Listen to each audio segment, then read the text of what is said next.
people who's doing informational Kamishibai, and I only have a few examples. If you go to Japan, there are just so many examples of informational Kamishibai. But this is another artist that I worked with, and I'm not going to have time to tell all these, so I'm just going to show how she uses the same kind of techniques that we talked about. But this is an informational Kamishibai about the life cycle of my favorite insect of all. They're called the rhinoceros beetle, and they're very popular in Japan. Kids like them for pets. So this is her story, where she has them start out as eggs, and just like with my cat's story, Kakaku opens up, and here's the little insect larvae. And then he eats and eats and eats. That's all he does for days on end, and he's eating, what is it? This one hasn't been translated, but he's eating the dead leaves and the bark from trees that's in his soil. So he eats and eats and eats, and he gets bigger, and his head turns. And then he's tunneling through the dirt, eating and eating, and he's like, catch your what? Although, of course, it's a girl of the same species.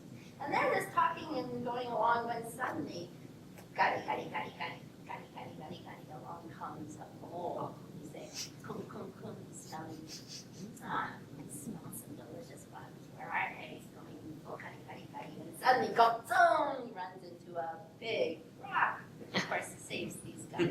So that's a peek in the story, right? They get to keep living. So I think his name is called this bug. Spends the whole winter under the earth and gets bigger and bigger and bigger. And suddenly he realizes he's turned into a chrysalis. So he tries to stretch out, and he can't because he's all caught. So he breaks his way through, and then what's the wonderful word for that? After 3 weeks, gnocchi, gnocchi, gnocchi. Gnocchi, gnocchi, gnocchi, he comes out of the ground. Then he meets a grasshopper.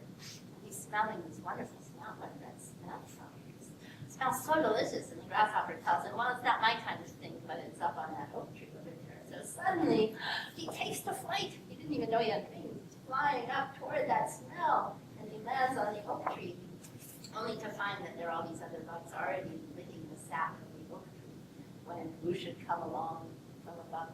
Does anybody know what that is? It is a stag beetle. And he's about to push everybody out of the way. But Koron steps up to the plate and has a battle with him. Of course, these insects actually do battle like this. And he throws him off the tree. And so everyone gets to eat their fill. And who's should he meet but female in species? And so they're chatting along. But then they realize it's getting to be light and they're nocturnal. So they go on home while the morning crowd appears to drink more sap of the oak tree. And that's how she ends the story. So even all of that is factual. It's all about the life process. I think she goes a little far with the whole relationship between the girl and and she doesn't say what happens after they walk out together. But that is, making an impression. Little ends. It starts over again. It's very tempting when you're making a Kamishibai story to start interpreting